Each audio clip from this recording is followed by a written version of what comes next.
Hey LeGrand Alive, this is Coffee with Will, brought to you by Northwest Furniture and Mattress, Grand Ron Hospital, EONI, anythingtodigital.com, and See Bright Dentistry. And I'm here today with Alan Stogin, who is a theater actor, director, and also I just found a reserve chicken champion. He was a chicken showman when he was younger, and that has continued on in a great chicken erudition even today. So thank you for joining me, Alan. Thank you for having me. And he's going to talk with me a little bit today about his acting that he's doing right now and his play that's coming up, I Hate Hamlet. So thanks for joining me here today, Alan. So tell me a little bit about yourself. Why did you get into theater? How did you grow up, and how did that kind of come to be? I'm going to start with saying it's pronounced Stogin. Oh, Stogin. Yes, okay. Yes. It's Polish and whatnot. So, now, the Polish, they raise chickens too, right? I mean, they probably have chickens in Poland. I've never been to Poland. You've never been to Poland? Never been to Poland. It would be fun to go to Poland. Right? I think we have a castle there. That would be awesome. I'm not entirely positive, though. Can we go on a trip to Poland? Can I visit your castle? Are you paying? Not on this salary. That's an expensive trip. It is an expensive trip. All right, we'll figure that out someday. When I'm rich and famous, I'll take us both to Poland. Yes, let's do that. Yeah. So it's on video. On video. He said it. I said it, and I cannot take it back anymore. So tell me a little bit about yourself. How did you get into theater? So growing up, my dad was in the Navy. So I'm a hardcore Navy brat. So I moved around a lot. Never really got involved in anything like dance or sports, really. I played baseball and soccer a little bit, but didn't really get involved in anything young.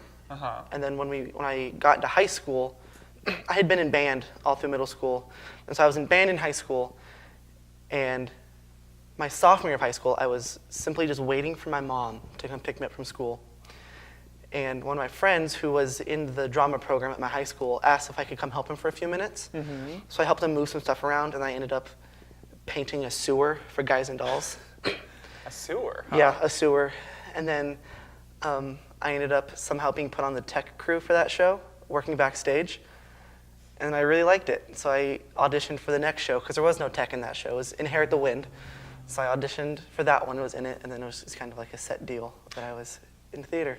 So you started through tech. You didn't start through acting and directing and so on and so Nope, forth. and that was when I was in high school. I did act. I acted in Inherit the Wind, a play called Alice versus Wonderland, Lend Me a Tenor, and like a class show that we did. Wow. But other than that, I ran all of the lights and sound and backstage equipment for the theater. The school district actually hired me at one point to be the auditorium manager for different companies that rented it out. Oh, cool. So I did a lot of that. It wasn't really until college I really started performing more.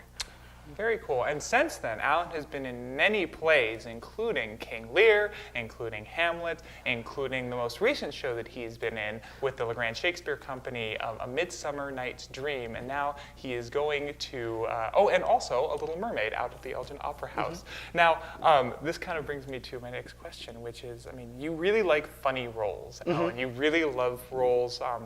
Some of the roles that I'm thinking of are Scuttle from A Little Mermaid, Lysander in A Midsummer Night's Dream, who isn't, sort of bottom line, isn't a typically goofy character. No, he's not. I recently saw that, and you made him goofy. I did.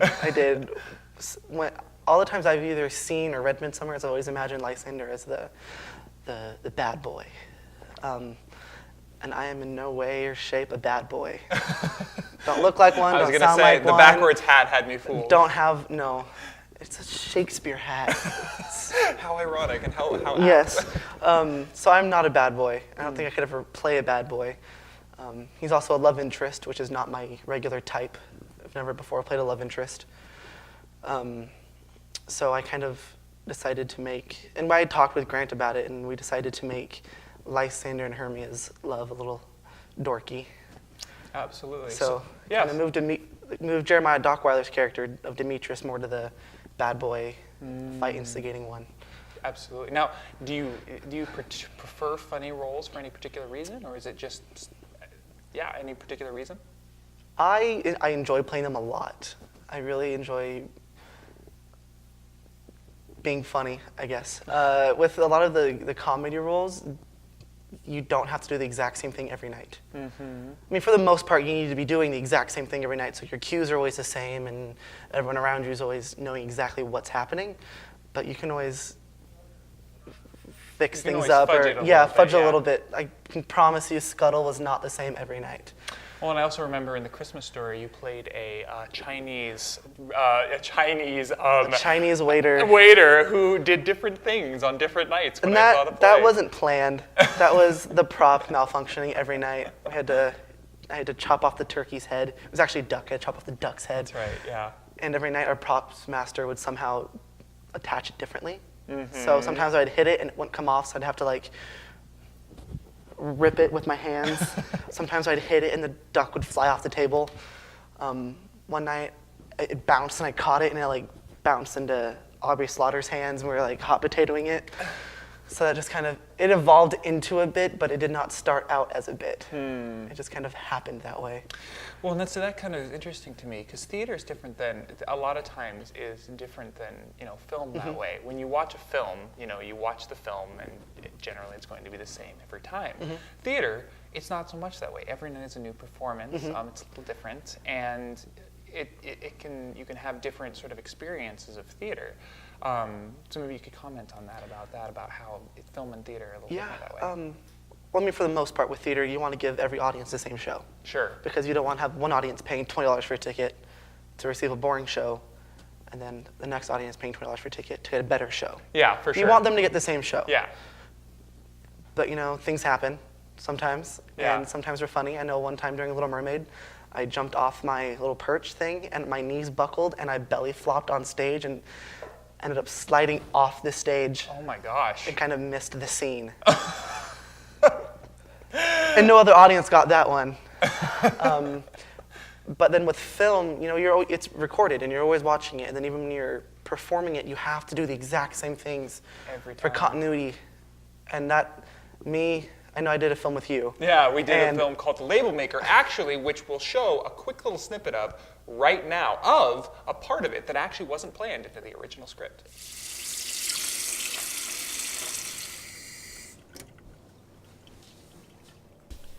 Hey.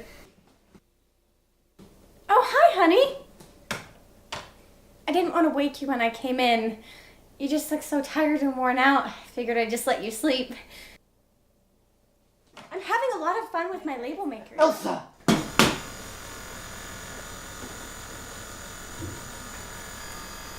Got to stop labeling things. So we were filming the scene and we were trying to print off a label to put on the set it was actually in the script, and I'm supposed to grab it from the woman who's playing my wife, Cassie Johnson, grab it from her, slap it down on the table, and my thumb hit the print button. And I was about to say my line, and we just heard brrrr.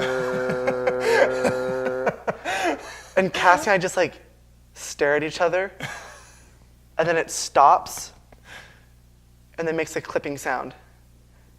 And we just die laughing.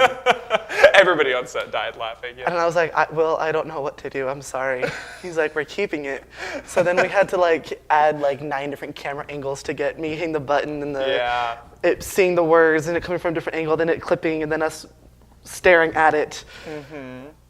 That was fun. It was a lot of fun. But I mean, it was... Yeah, you have to keep it the same. You have to keep it the same. So even if you do change what was originally in the script, you have to kind of go back and you have to get different angles of the thing. And it's oftentimes, it's not like you can just do it once and then be like, oh, that was fun for that one, and then move on. It's where continuity in theater isn't in takes. Continuity in film is within takes. Continuity in theater is, I left the prop on stage. I need it to be there. It somehow gets moved during the next scene, and it's not there. Or something went wrong on stage, and I got punched in the nose somehow, and I got a bloody nose. And in the next scene, it's fixed and it's gone, and I don't ever discuss it ever again. That's continuity. Sometimes if it's a comedy, you can make a joke out of it. Saw a production of Into the Woods at the Oregon Shakespeare Festival, where Little Red was having her cape taken off of her by the baker, and he was ripping it off of her, and it got caught on her nose. Oh, man. And she's like, oh no, my cape. And then she like untied it for him. And then in the next scene, a couple scenes later, she has to give him the cape. And so I actually ended up talking with the actress later. She just said that she decided to make it a joke at that point in time, because if it happens once, you have to make it a joke. Yeah. Especially in a comedy. So she went to go take it off and she got caught on her nose. She's like, oh no, my cape. So she just played with it, and it was super funny. But you know, continuity. Continuity. Now, has that ever happened to you? Have you ever been in a place where you've had to improv it? More than likely. Probably can't tell you off the top of my head, but I can tell you my continuity issues with Little Mermaid. Okay. I wear glasses, right? I also wear don't glasses. I don't know if you can tell. I wear They glasses. blend in very well I with wear his glasses. face. Yeah. Seagulls don't wear glasses. So I wasn't supposed to be wearing glasses during the show. Except I get really bad headaches if I don't wear my glasses. Huh. Especially on two show days where I go 5 to 6 hours without wearing glasses. It can really give me a bad headache. So I would wear them backstage between scenes. But if you wear glasses enough, you'd forget they're on your face. Mm-hmm. So I would go on without glasses for one scene, and then the next scene come on, do the scene, and I'd get off stage, and the girl who was playing Ariel was like, so Scuttle had glasses this scene? And I was like, no! So that was Scuttle's But continuity. Scuttle could at least see that scene. Right? He right? probably got I out there and didn't- like, you people look so I amazing didn't tonight. kick anybody. I would accidentally kick all my little kids during one of my songs. It was great. Absolutely. Now, let's talk a little bit. We're getting close to being out of time Mm-hmm. here, so let's talk a little bit about your next production. Now, I Hate Hamlet is a production that Alan here is directing, and it is also a comedy. And it's based around, you can correct me if I'm wrong, I did a little research this morning, about a man who is auditioning for Hamlet, and essentially his life falls apart, and it's kind of about the shenanigans that happen around this young man trying to be in Hamlet. So why did you pick this play, and how does it kind of keep in keeping with your comedic strain? So the play is about him. He's already auditioned for the show. Oh, he's already auditioned. He's already auditioned for the show, and he's gotten the role. It's with the character's name is Andrew Rowley, played by Jeremiah Dockweiler, and he is playing Hamlet in Hamlet at the Shakespeare in the Park in New York City. And he moves into this apartment. His TV show gets canceled in LA, so he moves into this new apartment that was previously owned by John Barrymore, famous actor. He played Hamlet in the 1930s, I believe, if I remember the dates correctly. And he does not want to play Hamlet. It terrifies him. It's a big role. So he's moving in, and there's a seance held where his realtor is like, we're going to summon John Barrymore, and ultimately she doesn't. But then he says the words, I hate Hamlet, title drop. Very obvious big title drop.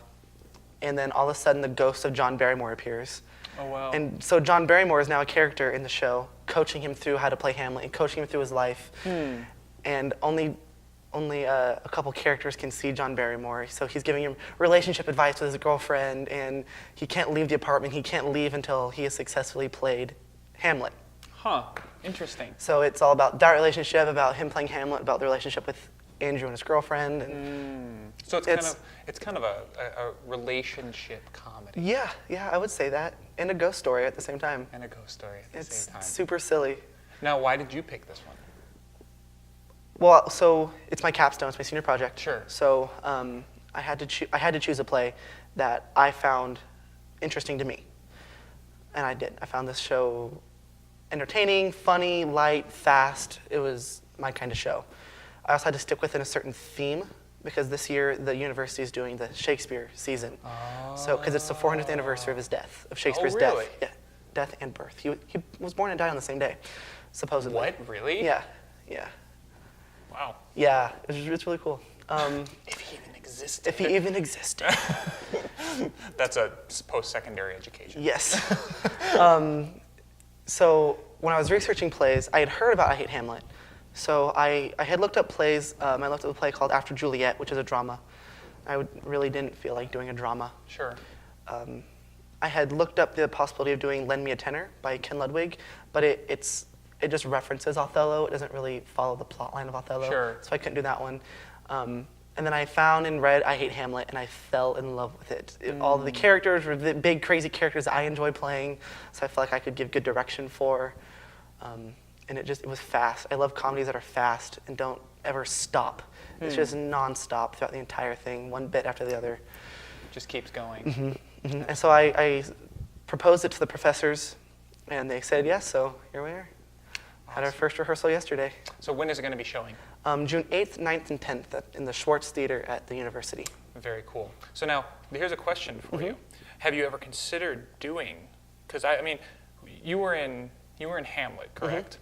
What's kind of the difference between acting something in a comedy and acting something in, say, a drama? Well, with Hamlet, I actually played a clown character. Oh. So I was the only funny character in the show. I was going to say, 'cause Hamlet is not a comedy. In Hamlet, I walked in carrying like 8 different suitcases and like banging things with it. But I was in a drama last fall. I was in August Osage County. That's right. And I played a 65-year-old fat man with bald spots. That was fun. But with a drama, I don't know. I feel like it takes, I wouldn't say more prep. I would say different kind of prep. What do you mean? There's different kinds of character research that go into it. It's more mental. You have to look into their mental state, as where with a comedy, sometimes you have to look into the character's physical presence, and sometimes just the general knowledge of what those characters have. Because if there's a character in I Hate Hamlet who is a LA producer, he's a Hollywood producer, and he just starts rambling off all of these terms that young theater people just don't know. So I had, as the director, had to go research all of those, and then I told the actor, Lee Bailey, to go home and research all those as well. So it takes different kind of research. I know with August Osage County, I had to research, where did he work? He worked in some form of mill, my character did. So I had to research different ailments that come with working in different kinds of mills. We gave my character a leg injury, so I had to learn how to walk with a limp. I had to, add 40 plus years to my brain, because I was. That's easy to do, yeah, right? You can just imagine. I was 20 when I played that role. I mean, I'm only 21 now, but I was 20 when I played a 65-year-old man, so I had to add 45 years to my life somehow. So it just takes a lot of research, and every role takes research, honestly. Absolutely. It just depends on the kind of role. Absolutely. I mean, Scuttle, I just went and watched seagulls. What was really cool about Scuttle was there's source material. Yes. It's based on the Disney movie. Yes. So I did have the Disney character to build off of. But with a play like August Osage County, it went play, movie, and then we were doing it. And I didn't want to base my performance off the movie. Absolutely. So I was able to change it. Absolutely. So, that being said, well, one more time for the dates of your play. I Hate Hamlet opens June 8th, runs June 9th, and closes June 10th. And it's going to be at EOU, correct? Up in the Schwartz Theater? In the Schwartz Theater. In the Schwartz Theater. So, thank you so much for joining me here today, Alan, and chatting with me about theater and chickens and other various fun things. Yeah. So, and thank you, LeGrand Alive, for tuning in to Coffee with Will. This Coffee with Will is brought to you by Northwest Furniture and Mattress, Grand Ron Hospital, anythingtodigital.com, EONI, and Seabright Dentistry. Please like and share this video.